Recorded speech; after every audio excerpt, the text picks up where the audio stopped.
Ooh,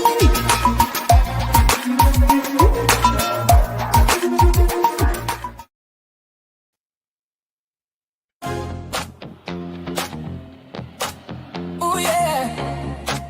Ooh, yes, sir. The beat. Still beat, still beat. Yes, sir. 23.7 the beat. Ooh, yes, sir. Still beat, still beat.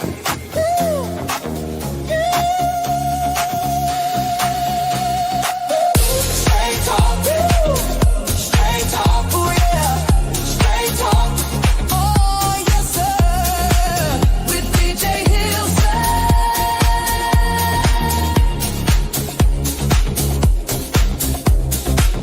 Straight talk, straight talk, straight talk, with DJ Hilson.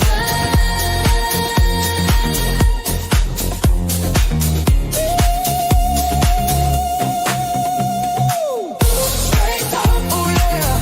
Straight talk, oh yeah. Straight talk, oh yeah. With DJ Hilson. Straight talk, oh yeah. Straight talk, oh yeah. With DJ Hilson. On the 3.7 the beat. Yeah. On the 3.7 the beat. Yeah. On the 3.7 the beat. On the 3.7 the beat.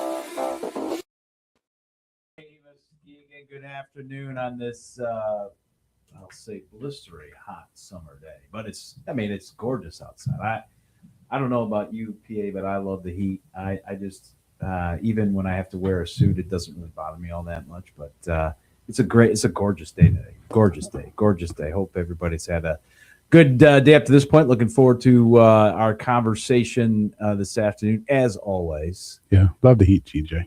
I love it. Well, I know. Listen, I don't think you know what cold is anymore because every time that it's cold here, I see Facebook pictures of you somewhere with your bare feet in water on a beach. I'm trying. I find the cheapest spot to go to. I know you're very good at it. Yeah. Go there and just chill out for 3 months. Wait it out, and nobody misses me. That's So, not yeah. true. I mean, I certainly miss you. Thanks, DJ. I mean, it is always a pleasure when I get the heads up that you're going to be running the board, running the show. Not that I can't. I still have to be on my A game when Big Rob is my my partner, but I have to be on my A+ game when you're running the board. I look forward to this show. You being transparent and being available to the community, it's priceless. It's not everywhere that the prosecuting attorney, and I know if you're in the South, they call them state attorney, makes itself available. Because you could very well sit behind the desk, and just put your feet up and just do what you do.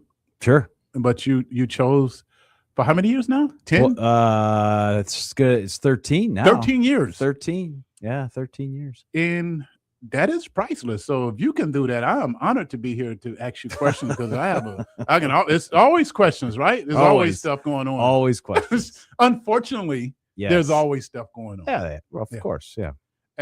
But you've done a good job of navigating, and I know recently you had the federal prosecutor here.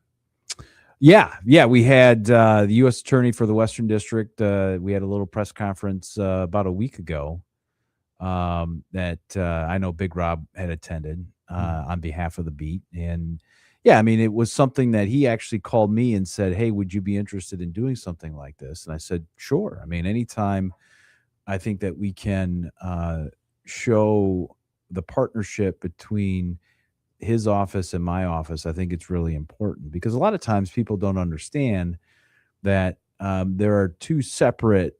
I mean, there I'll say two separate sets of laws, even though they're somewhat similar in the sense that there's a federal code and there's a state code. I have the jurisdiction of the state code, and Tim Verhey has the jurisdiction of the federal code when it comes to prosecution. But a lot of the lot of language is similar and the crimes are the same. The systems are a little bit different in how things are done, both pre-charge, after charge, and then sentence-wise. The federal system is a bit different. But again, what I've always appreciated, and Tim Verhey is the third U.S. attorney that I've had the pleasure of getting to know and working with in my tenure as the elected prosecutor. And each one has been always open to conversation, phone call, and ideas. Because I'm a big idea guy. I don't.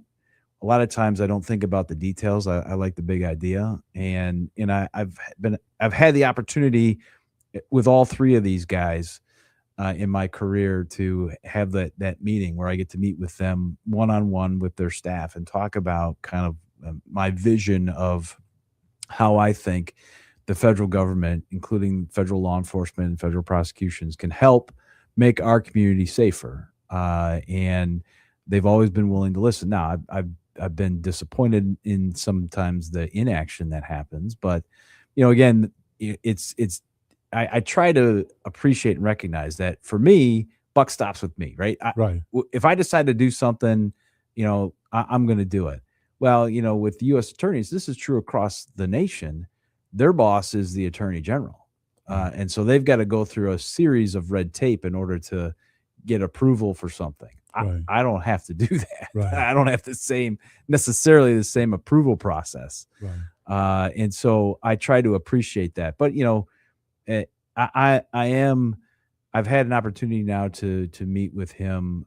This is, I think, the third time he and I've been in the same room together. And what's different between him and the other two prior U.S. attorneys is that he is a career prosecutor. I mean, he's been in that office for over 30 years. Oh, wow. And for me, it's sort of similar to where my career path was, is that, when you spend your entire career in an office that then you eventually get the opportunity to lead, you have been in the trenches, you have rolled up your sleeves, you know what it takes, and you know the relationships that you've built along that way that you carry with you. And now you're at a different level. And that to me is different. And that's nothing against Pat Miles, who I really like, and certainly nothing against, oh shoot, now I'm going to forget his name. I remember him too. You brought him over. Yeah, I did.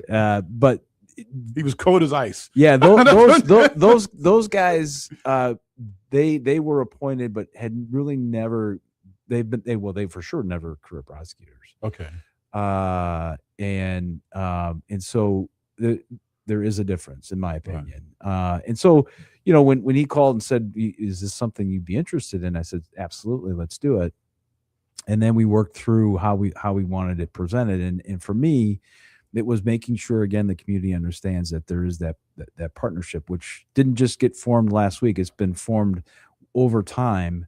And ultimately, what we're interested in is making sure that people understand that there are two levels of consequences depending on the crime that you commit. I mean, it could be a state level consequence or it could be a federal level consequence. And what we're going to do as partners is look at where can we make the most impact? And it doesn't necessarily mean who's going to get what system is this person going to get the most time in? Because as I indicated, I don't know if they used it or not, the media that is that in the federal system, if you're sentenced, that doesn't mean that you're going to go to a federal prison in Michigan. You're available to go to a federal prison anywhere in the United States. Oh, wow. I think that has a greater impact than whether you're doing, 20 years or 10 years. If you're not going to be if you're not even going to be in your home state, right? I think that's a big deal. Yeah, they might even send them down to Cuba. You never know. I mean, you never know. Listen, I don't know what goes on with that, but they got Guantanamo Bay, down there. Yeah, I don't know who they hold in there, but it is a federal prison for America. Yeah. I just left Cuba a couple of weeks ago. They got that area locked down. You're in another country, but that's all America over there. That whole area. A whole community of Americans. Wow, DJ. So much to discuss. I don't know if we want to get into the unsolved cases first, but I know you had the helicopters. Was that you? Was you behind the helicopters over the weekend? No, listen, no, it was not. Did they fly over your house too? They no, they didn't fly over my house, but I was aware that they were going to be in town, and there was again, when we talk about federal state partnership, there was a joint federal state sort of operation happening Friday night, and that involved. I was actually before I left Friday afternoon, I was told the helicopter was. So I had no idea until Friday afternoon that it was going to be in there. And had I not run into somebody from the state police, I would have had no idea that the helicopter was. Yeah, I mean they don't tell me that kind of stuff. I mean there's no need to tell me. I mean, you'll hear about it. Yes. Yeah, but yeah, they did have the helicopter in, and again that was in to assist law enforcement, and it was my understanding was it was just relatively low-level street enforcement. There were, I think they were helping us with some potential warrant pickups. In other words, people that had warrants out for their arrest. And every once in a while, we're able to gather the manpower in order to do that.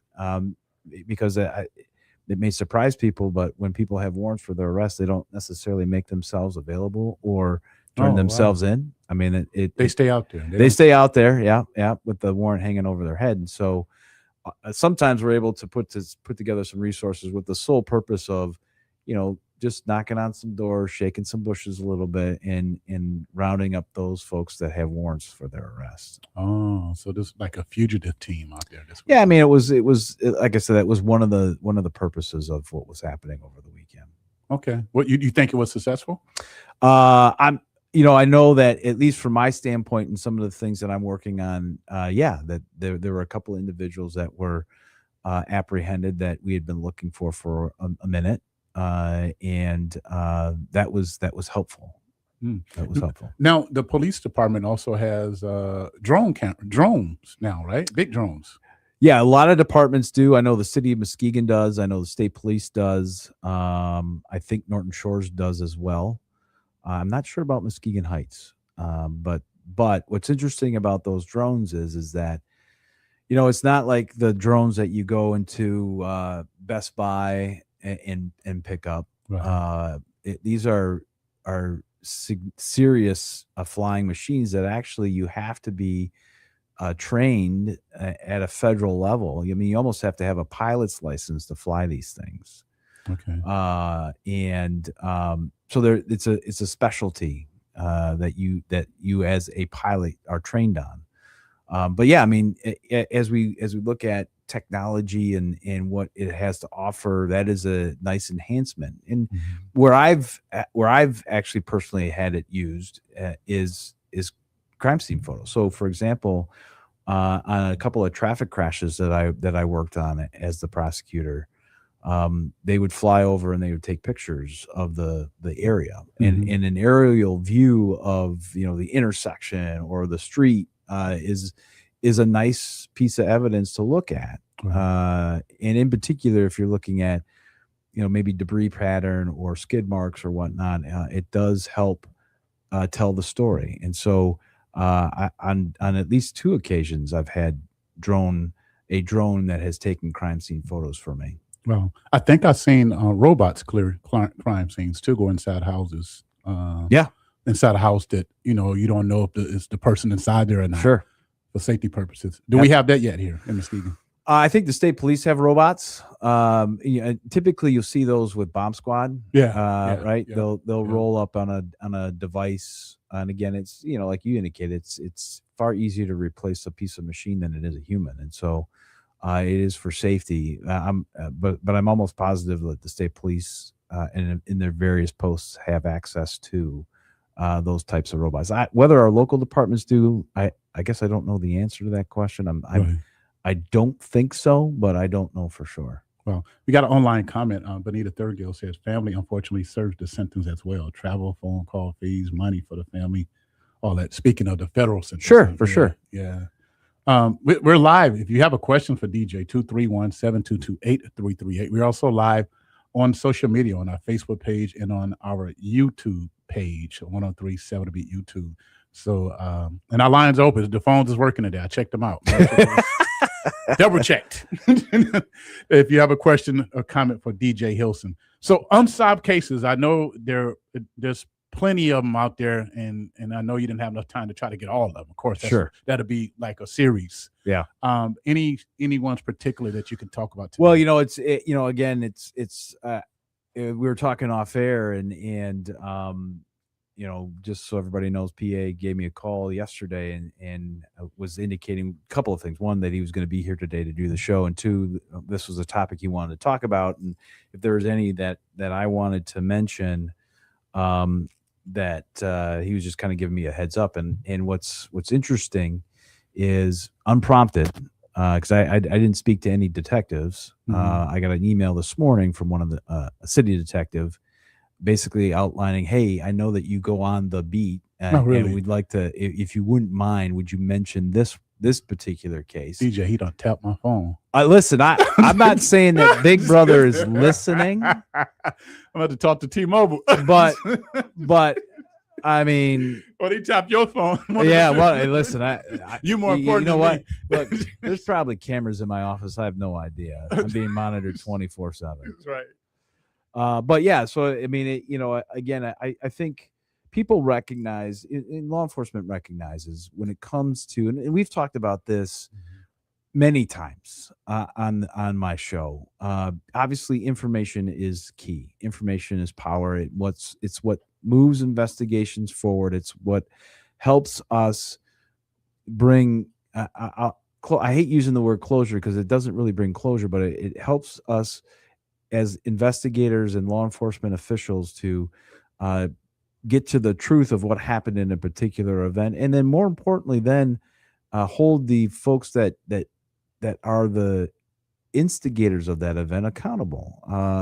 That's our job. I mean, law enforcement's job is to investigate. My job is to hold offenders accountable, and that comes in a lot of different forms. But when we're talking about unsolved murder cases or unsolved violent incidences, I mean, that typically is going to bring a prison sentence if we can gather enough information and evidence to support a murder conviction.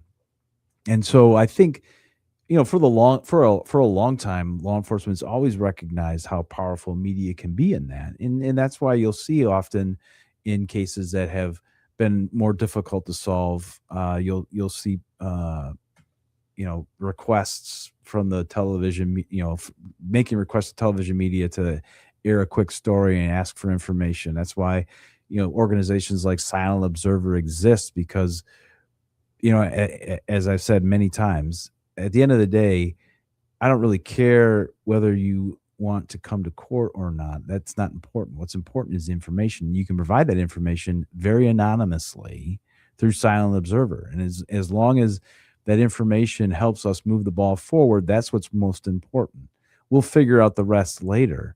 And so, when cases sort of go stale, I mean, it's because the information has dried up. But as we were talking, as we had our conversation on the phone yesterday, I mean, it makes common sense. When something happens, people know what happened. Certainly the individual who's involved knows what happens. Right. Maybe there are folks that were with that individual that had no idea what was going to happen, but saw it happen. Right. 9 times out of 10, that individual or individuals who are involved are talking to other people about what happened. And in this day and age, with cell phones and technology, they're texting, they're, for whatever reason, people like to post stuff on social media, Right. Which is great for law enforcement purposes. So yeah, I mean, the information typically just doesn't wither at the moment that incident happens. It is alive and it's vibrant. And, unfortunately, people that are in the know sometimes don't provide that information to the folks that can do something with that.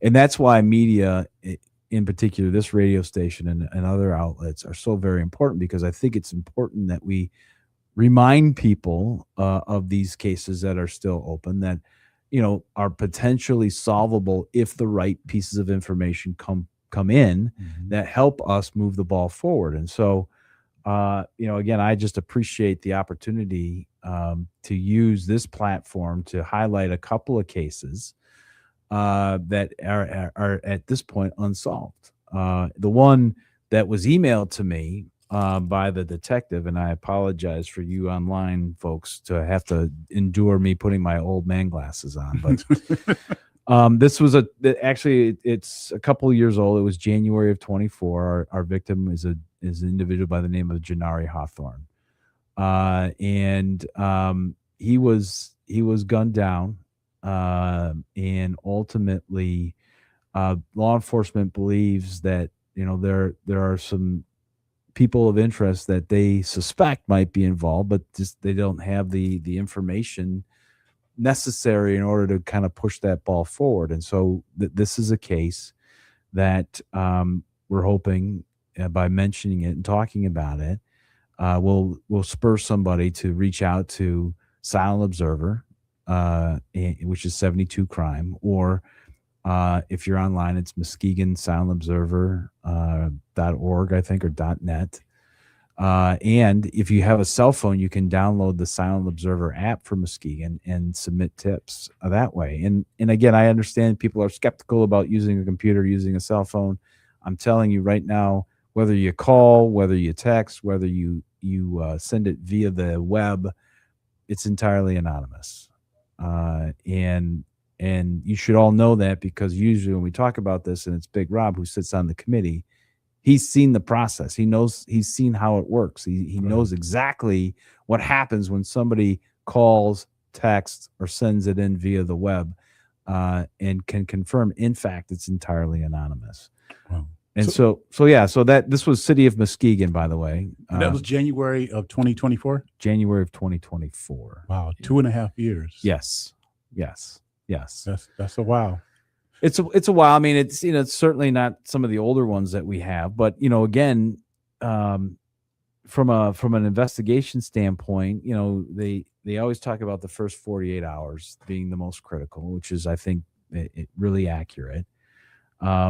But certainly, again, with some of today's, with how things are today with technology, I think we can expand that even to the next 72, 80, 86, 3-4 days. But again, we have to know, from a law enforcement perspective, we have to know what we're looking for. All right. I mean, I can't just randomly think, well, I mean, in this particular homicide, which was a drive-by, they must have driven by, the Shell station. So let's just go pull video from the Shell station and see what we get. I mean, it just doesn't work that way. So, ultimately, information is key. So, yeah, I mean, if there's anybody out there that has information on that particular homicide, and wants to provide that to Silent Observer, I would absolutely ask and recommend that you do that. This is, again, for law enforcement and for myself, anytime a case is unsolved, it's unsettling.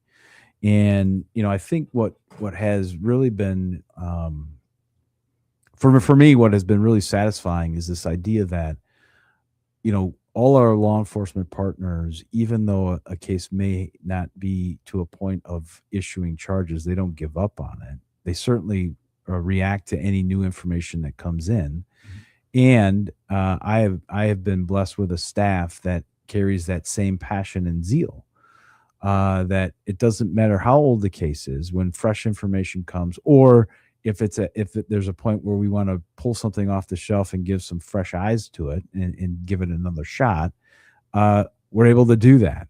Right. And doesn't mean that we're going to be successful, but it means that there is a passion and a drive to make sure that those families who have those questions that are unanswered, we do our best to try to answer those questions, regardless of how much time has passed. Well, 231-722-8338. DJ, do you think sometime because the cultural differences, the history of the Black community and the police has not been so great? No, I think it's better here in our community compared to other communities. But there has been issues in the past. Do you think that might hinder progress in investigation sometimes? Oh, for sure. I mean, look, I've been doing this for a long time, and one of the most valuable lessons that I have learned in this chapter of my career is this idea that relationship building is really, really important. And again, I think, as you indicated, I think law enforcement, in particular in our bigger cities, have really tried in the past to build that relationship. And some of my fondest memories, I think about Muskegon Heights, and I think about Cliff Johnson when he was chief. Oh, yeah. Yeah. And he was so well respected in the community, and he knew everybody Right. Right. that it was just a matter of connecting the dots on the family tree, and he was going to find somebody who knew something or knew somebody, And people would talk to him. and people would talk to Yeah, him, yeah. and people would talk to him, and that was because of who he was and the relationships that he built. And again, that's not to disparage anybody else or to Right. say anybody else isn't doing the same. I mean, I look at the history of our largest department, which I think is the city of Muskegon, and some of the prior chiefs that worked hard on building community relationships. And it does go a long way, but but still, we still sometimes run into these barriers of a distrust. And it could be because, a family member or someone they knew has been through the system, and they felt like that person was treated wrongly, whether that's right or wrong. I mean, that's their perception. Yeah. But that plays a role in it. And of course, it's always this idea of, well, I don't want to be seen talking to law enforcement because then people are going to label me Right. as a rat, a snitch, whatever else. I mean, that's the one. That's one. I mean, certainly the relationship building is important, but that secondary one is the one that really bothers me, in the sense that we're in it. I try my best because I know that I am not in the same shoes of these folks. I understand that 100%, but I do know that as a community, there are more of the good law-abiding folks than there are of the folks that decide to skirt the law. Right. And once those folks unite as a group for that purpose, for good, they will be stronger than they think. And unfortunately, it's that unsettling fear in the back of your head, and I understand and appreciate that. But at the end of the day, one of the things that I always ask folks, and I try to put in my own perspective, that if it were something that had happened to my family, would I want somebody who had information to provide that, or would I be okay with them saying I just not comfortable because I'm afraid? And I know where my feelings would be on that, and so it's easy to sit on the sidelines when maybe you're not directly or even indirectly involved, right? Right. And it takes a lot of courage to step forward and do the right thing. And again, that's why organizations like Silent Observer are so important. You can sort of get that weight off of your back, off your shoulders, off your chest, and do it in an anonymous way, allowing law enforcement then to take that information and go to the next step or next level. Wow. So you mentioned that some of these people that commit crimes, they tell somebody. They generally Yeah. tell somebody. Yeah. I'm convinced of that. You're convinced. And have you seen those somebody come forward in the past? I have. Yeah. I mean, some of some of the more interesting examples of that are, we're talking about significant others. Usually it's girlfriends or wives. And one of my favorite stories about that is we solved, this was back when I was an assistant, law enforcement, I should say, solved a murder. Was it a double murder? No, it was just a murder of a couple of dudes that broke into a house because the house they broke into at the time, because weed was illegal. He was a weed dealer, and they were there to steal his weed and I think steal the money too. And as a result, there was a struggle, and our homeowner was killed. Hmm. Two guys did that. And for the longest, for a while, we had a hard time with that one because it was hard to connect the dots. Well, one of the shooter, the guy I think that actually ended up pleading to first degree murder, if I remember correctly, told his girlfriend about what had happened in detail, and then decided to make her upset, and she came forward Later on. Yeah. Wow. And that ultimately led to charging not only him, but his accomplice that was in the house. And then we actually convicted the guy who set the whole thing up of first degree murder. Wow. So yeah, I mean, it's things like that. That's why, I am convinced that people talk, because again, it's a hyped up, intense moment. And ultimately it's hard to hold and contain that in. Because again, people are going to ask questions, and a lot of times people want to end up wanting to talk because in some respects they feel like that gives them some sort of credibility or street cred or whatever they're calling it these days. But yeah, I mean that's why I'm convinced in I'd say probably 99.9% of the incidents that there are people who may not have been directly involved in the incident but have knowledge about what happened. Wow. I mentioned to you yesterday, I think, about a case in Roosevelt Park. Yep. At the hotel. Yep. I think her name was Faith. Nice young lady. I know she had about 4 or 5 kids. And it's been probably maybe a decade, Maura? Yeah, I was trying to remember what year that happened, and I can't remember if I was an assistant or if I was the elected. I might have been an assistant. I think you were assistant. Yeah, I think it goes back that far. Yeah, again, it's one of those cases where information is key. Information is power, and we always. I mean, that's why doing shows like this are important, because it kind of brings to the forefront these cases that have been, when you sit back and you go, holy cats, that was that long ago. You don't realize how quickly time flies. And so, ultimately, if there are people out there with information on that particular case, be very interested in hearing it and knowing it, so that we can reopen those case files and maybe take a fresh look at it and work towards an end.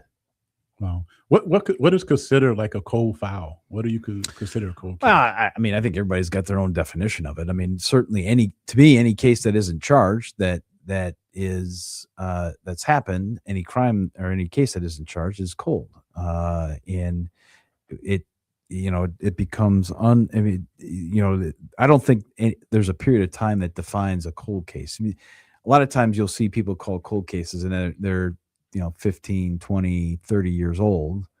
And that's appropriate, but quite honestly, a case that goes and goes uncharged for a month is a cold case. Okay. Right? I mean, because it isn't charged. And so that's how I look at it. They just don't get the same kind of attention because, again, I think in some people's minds, you got to have all this time pass for it to be a cold case. And I disagree with that. I think quite to the contrary. It is anytime a case is I guess chargeable or has the potential to be charged and isn't because we just don't have all the information necessary, it's a cold case. Wow. Have you been able to create a profile of killers, people who have had a history of killing? Well, I think we have. I think based off of our major crimes unit that got established back in 2013, and the level of intelligence they've been able to put together through time, and looking at again with some forensic technology, being able to match not I will say guns to various either fatal or non-fatal shootings, and coupling that with basic intel. I think we've been able to establish folks that we believe to be shooters. A lot of those shooters had been convicted of crimes and have been taken off the street. But yeah, I mean, I think we have an idea of who our potential shooters are. Not, and it's just a matter of being able to put together um, enough evidence that would push us to be able to prove a case beyond a reasonable doubt. I mean, one of the great things that we employ, and when I say we, I'm talking law enforcement in my office, is sometimes as we work towards getting that information for the bigger case, we're able to charge and convict somebody who we believe to be a main person of interest in those bigger cases with something else. So even though we may not be it may not be right to charge them with something, the larger incident, if we build up enough smaller incidents, we can pull them off the street for a period of time to at a minimum give us some space to start really hoping to get information on the larger event. In the same token, directly or indirectly, taking what we believe to be somebody who has a prone to violence off the street. Right, right. If you can go back maybe a couple of decades, how many murders do you believe we have that's in the community? Oh, how many murderers? Unsolved murder. Unsolved murders? You know, somebody has done these crimes and they probably living here or maybe Oh, maybe died. Yeah, Yeah. I don't. I mean, off the top of my head, I couldn't even guess at that. You think it's over a dozen? I have no idea. Yeah, I mean, you know, I'd have to go back and look and see how many unsolved cases through the year, because we keep track of all those cases, and what we have been able to do over time because of some of the efforts of law enforcement, and I have to give community a lot of props because we do tend to receive good information from individuals in the community that are what we call our clearance rates, so that when a crime happens, being able to charge and prosecute and clear it has been pretty high. I mean, we've been in the upper 90s, and I think one year we were at 100%. So, yeah, I mean, I don't know off the top of my head to really properly answer your question. I can say prospectively, we've been doing a really good job of making sure that we end up getting to the point of being able to charge somebody and hold them accountable for that. Right. Is the investigation component your responsibility or the local police department? Well, I certainly we, as prosecutors, we do not investigate. That is law enforcement's responsibility. Now, that's not to say that we don't assist in investigations, and certainly, I'd like to think that we're co-partners in an investigation, because ultimately, whatever information and evidence that is gathered in an investigation, we ultimately have to use that information and evidence in the prosecution. And so it makes sense that we would work hand in hand in some of the larger cases, because we want to make sure from our trial experience, where we know what jurors' thought patterns are, or how particular officers were cross-examined on what they did or didn't do in an investigation, helping and assist law enforcement to avoid those pitfalls. Now, we do have at our disposal by Michigan law some things that allow the prosecutor to take a little bit more active role in investigation. We've used on many occasions and are actively using it now in some investigations, the investigative subpoena process. And that allows us to petition the court. It's similar to a search warrant, where we petition the court, laying out the facts and circumstances as to why we believe a crime occurred and why we believe the list of individuals that we wish to question under oath is necessary. So a judge has to review all that and make a determination. One, there's enough to show that a crime was committed, and then there's enough to show that the individuals listed in that, I'll say, witness list are people that may have either indirect or direct knowledge about that particular crime. That has been that's been an extremely successful process for us, because two reasons. One, it's completely secret. When somebody comes in under subpoena, we let them know what's said in that room until the case is charged is secret. The fact they're there is secret. They can't tell anybody they're there. We can't tell anybody that they were there. What was said can't be told.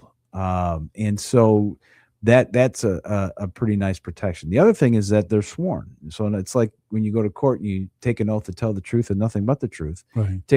You take the same oath when you're under investigative subpoena, so that if in fact you commit perjury under investigative subpoena, that in and of itself is a separate crime. Right. And a lot of times, whether it be persons of interest or persons with knowledge, will not tell the truth. And then we ultimately use our discretion and that ability to make sure that people understand that what we're interested in is not to necessarily make them an involved actor in this, but is to get to the truth. And it's in their best interest. And what we have found is certainly working with the public defender's office, and then people retain lawyers. Working with a lawyer is far easier in this process than trying to deal with somebody who's unrepresented. And obviously, whether they come into the investigative subpoena process unrepresented, or if they face a criminal charge as a result of their misinformation, lawyers get involved, and then we are able to make everybody understand and appreciate this is what we're looking for. All we want is the truth, and we know that you can get us there. Right. Wow. Any other case you want to discuss? Well, I mean, the other one too that in talking with my folks is it's relatively recent, February of this year, so February of 26. It was I think it's Tavon Watson, 15-year-old young man. Wow. He was sitting in the back seat of a car with two other individuals, and there was a drive-by between that car and the suspect car, and unfortunately, Mr. Watson lost his life as a result. We certainly don't believe that he was the intended target. He was just at the wrong place at the wrong time. Wow. But that occurred in the city of Muskegon Heights in an alley between 6th and 7th Street near Hume. 6th and 7th Street. Yeah. Okay. And again, from a time sense, this is February of 26, but we're in July. Mm-hmm. So, we're 5 months removed from that incident, and we're not close. We're not close enough to make any charging decisions. And so, to me, it's the ones that are closer in time where the information is probably still very, very fresh. Right. And so, wow, I don't know why I assumed that case had been solved as a kid. No, like I know you'd think. I would hope that would be a motivating factor.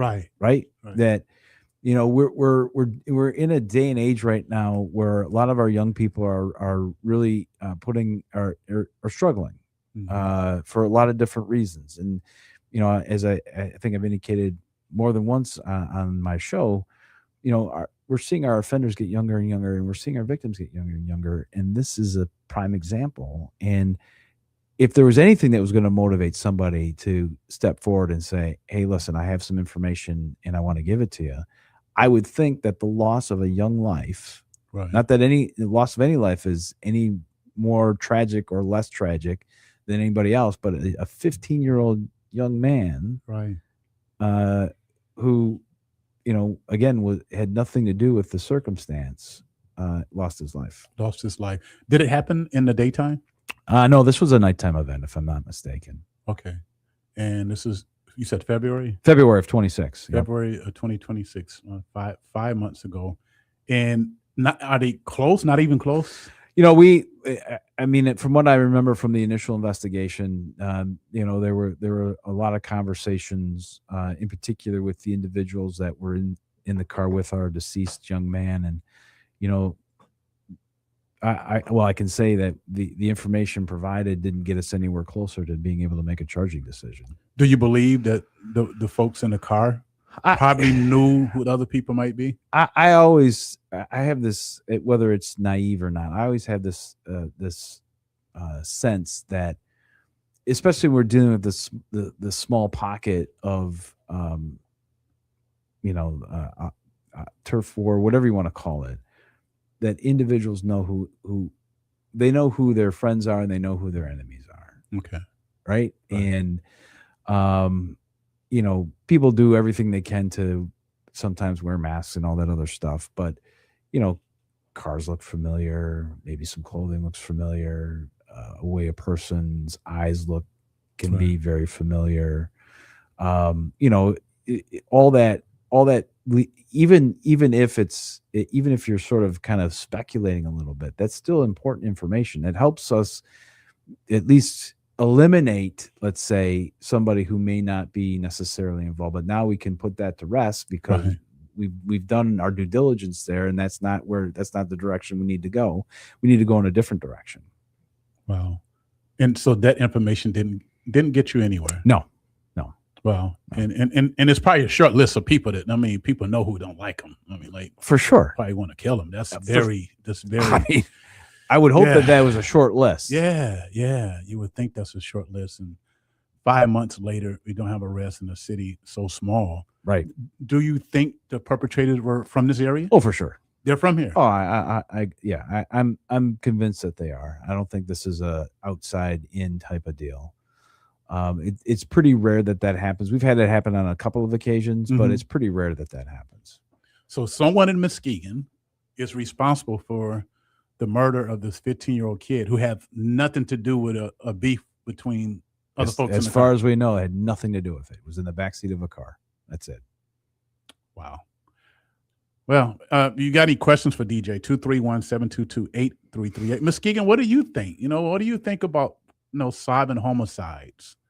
Because we hear the rhetoric sometime when a homicide might occur in the suburbs and it's solved. Some people would say, "Oh, they solved that quick," but it's a reason why they were able to solve that quick, right, DJ? Yeah. I mean, look, it has absolutely nothing to do with the parties involved in the location. It has everything to do with the information that's available to law enforcement at the time that they are able to respond and start investigating. And again, that's what drives everything. So if law enforcement arrives, and let's just say there are survivors, right, that can say, this is what happened, this is who came up, this is who pulled the trigger, and this is who they were with, we can work a lot faster with that information than I didn't see what happened, I don't know, and all the other excuses that happen. And so, yeah, I mean, it again, law enforcement doesn't care about whether you're male or female, whether you're purple or you're green. It doesn't matter. Their job, and they've taken an oath, a duty to serve and protect, and they are just as interested in getting to the truth and getting the perpetrators off the street as the people who are either indirectly or directly involved. I can guarantee you that. And if they're not interested, which that isn't true, I'm absolutely interested in that. That has always been, for me, a driving force in a lot of what I do. Not only, from a reactive side of things and getting to the truth, but also on a proactive side of things is getting to a point where we don't have to worry about whether or not we have to get to the truth because the crime doesn't happen. And so, yeah, I mean, that has been a fire in me probably since the first day I walked into the Muskegon County Prosecutor's office back in 1999. Right. Well, just reading about the case. That's 15-year-old kid. In school, people liked him. Appears to be a nice young man. Nothing to do with this, and innocently is taken away, and we can't even get the killer off the street in Muskegon. Like somebody, we're a small community though. Like somebody knows somebody. Yep. We know that, and that's what bothers me. That where's our conscience at? How can you sleep? Yeah. Knowing that someone has taken a life of someone, but if your family is a victim, you want the police to could kind of miraculously solve things. It's like, yeah, put yourself in that young man's mother's, position right now, and it seems unfair, And then, and it is, honestly, if it happens in Norton Shores, the coach out there is going to be like, we telling, Yeah. we calling the police, we're going to tell who done it, and then, but it happens in our community, crickets. Not all the time, because I mean, Chief Same has told me that he's seen some Yep. cases where Yep. people have stepped up. You know? Well, and again, I do think that there's been a big improvement in that, and my hat always goes off to those members of the community that say, enough is enough, and I gotta do something, and so I can't say that it's 100%, barrier that we face, but there's always room for improvement. We're going to the phone line. Caller, you have a question, comment for DJ Hilson? Yes. Hi, DJ. Hey, You prosecuted Pamela Harvey and my brother-in-law who got stabbed 188 times. Yep. Curtis. Yep. And your team did a wonderful job. But I have a question for you. Yeah. My son is incarcerated right now. Okay. And I was wondering why Michigan doesn't have good time. Well, is he incarcerated in jail or in prison? No, he's in prison. But like if he would have got sentenced for the same crime in, say, like a state that has good time, he would only do half the time. Well, why doesn't Michigan have good time for, like, say if you get 10 years, like in most states, if you get 10 years, you serve 6, Yeah, Michigan has what's called truth in sentencing. So I know exactly what you're talking about. So truth in sentencing has been on the books. Snyder, I think, under Snyder years. Even before that. Before Snyder. Oh, before that. When I worked at the prison, we had good time. Yeah. It's it's been in place for a while. I'm trying to think, maybe 88, 89, 90 is what's coming to my head. But anyways, what truth in sentencing means is that when somebody is sentenced to prison, now jail is different. There is good time in jail. I think it's every 5 days you serve, you get 1 day of good time. That's state law.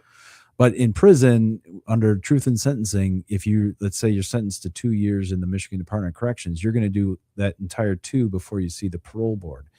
And I appreciate what you're saying and what you're asking. And certainly there have been movements, even as recently as when I was president of our association, where people were trying to find a way to bring some of that, I'll say, good time ideas back, and it's never really gained any traction in the legislature. And I will say, in all transparency, I mean, my association is staunchly against it, because you have to appreciate, as we look at both sides of the coin on this, when we're having conversations with victims or victims' families, and we're talking about, one of the things they always ask is, well, how much time are they going to do?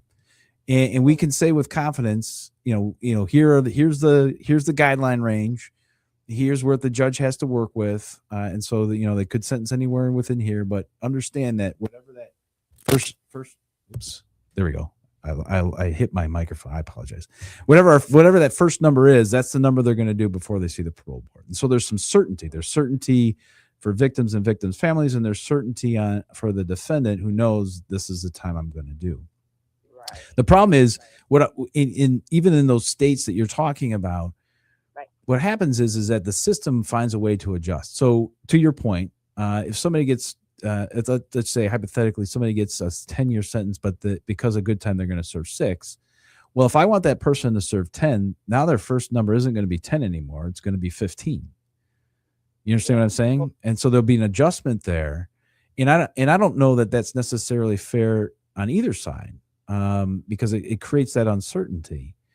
And that's, in essence, that's sort of my basic example in answer to that question. I mean, I trust me, I totally understand it. And for some inmates, and maybe, your brothers in this camp, if they truly want to, I'm sorry, your son, if you truly want to reform and you have that in your heart, then something like good time is good, because that's a motivation for you to really do what you need to do in order to change your behavior, change your thinking, whatever it is, right? And unfortunately, there are people out there that are ready to do that. Of course, there are people out there that aren't ready to do that, right? And so it's that crazy balance of again, trying to hold people accountable, in the same time trying to send a deterrent message. And we could have the debate about whether incarceration fits into that model or not, and all that stuff. But yeah, I mean, in the end, I understand what you're saying, and having been part of those conversations with the special interest groups, I But maybe understand. good time would even be like pertaining to nonviolent crimes or something. Sure, right. I mean, you could bifurcate it that way. Yeah, I mean, I think there are a lot of ways to look at this, and like I indicated, there have been efforts to engage in those conversations, and I don't even know if our legislators as a whole are ready to take that task on. And that's the ugly side of politics, which is a whole nother conversation. Right. Right. Thanks. Okay. Thanks for calling. Well, thank okay. you for answering. Okay. Thank you. You're Thank you, welcome. DJ. Thank you for the All right, call. okay. 231-722-8338. Got time for one more call. Lewis Churchwell said truth and sentencing came in with Governor Engler. Okay. Lewis Churchwell. Yeah, yeah. you can always rely on Lewis knows. Our board member right there. Yeah. Thanks, Lewis, for saving me. I appreciate it. Steve Jones said most people don't get involved until crimes hit their doors. At that point, police become their best friends. Well, there's a reason why people call 911, right? Right. There's a reason why people do that. I mean, I'd call 911. I just think about it. I'm always referencing my village in Africa and how they deal with crime. There's no way they're going to allow a killer to stay in my village. If somebody molests a kid in our village, they're going to get beat down. And if they survive that, they're going to be ostracized from the village. Mm-hmm. And they're going to get penalized according to African traditions. Sure. And they might not go to the police, DJ. I would say that, but they will be punished so badly that they will never commit that crime again. Yeah. And they held responsible, and that's the fact that we are accountable with. Not everybody, that there are people that are comfortable with knowing that we have, a killer in our community, killers in our community, and these individuals, and about the crime, and there are people who are hurting from these crimes, and you want people to be sympathetic to your pain, and you're not sympathetic to their pain. I don't get it. Andrea Robinson said, my son was murdered, and I feel the Heights did a poor job of investigating his murder. Andrea, can you call in? 231-722-8338. We got like 2 minutes left. Less like actually 90 seconds. Yeah, I'm looking at the time. Yeah, it's time to go. Well, as is always, I mean, it's always amazing to me how when I sit down and like, okay, we're going to be here for an hour, and in 5 minutes, it's like, where did that hour go? We're done. Again, it's, what I love about this is that there's, outside of the phone call every once in a while, there's no pre-production meeting. We really don't, we don't come in with a set outline and agenda. Like in the first 30 minutes, we're going to talk about this. Oh, no. It's which is what I love, man. Free flowing conversation is what it's all about. Right. And that's the way it should be. Unscripted, and everything else. And to Andrea Robinson, I hope you don't give up. Don't give up. Yeah. If you don't feel like the Hikes is doing their job, please call me. Call the DJ, talk to Mosane. Yep. Don't give up. Call us. We're here to put this information out to the community, and those people can be held responsible. One thing we learned for the Telfreda Covington case, that your department did a great job, DJ. After 30 plus years. Yeah. That the person that is accused of killing her had killed before. Yep. And so, we can save lives. We can save other people's lives by coming forward. And all right, I'll let you do your closing. It's your show. No, listen, it's not. I mean, I appreciate it. You think it's my show, but it's really not. No, hey, listen, obviously great conversation. I think it's really important. And we highlighted a couple of cases, but I know there are many more out there. And certainly, if you are a family member of a cold case or a case that hasn't been charged yet, don't let people forget Don't let people forget. And I stand by this idea that there are folks out there in all these cold cases that have knowledge. And I know that only because as these cases become solved and charged, you hear about people coming forward and talking about something that they've held on to for, 5 months, 6 years, whatever it is. And so ultimately, don't give up. Understand that in Muskegon County, my office is ready, willing, and able to assist law enforcement in any new information that comes forward and getting to the truth and holding those accountable. That is our goal. That is our mission. That is our passion. Other than that, enjoy today. Enjoy the rest of the week. Enjoy summer. And God bless you, Muskegon. You guys are awesome. You have just heard Straight Talk with DJ Hilson. Listen live every second.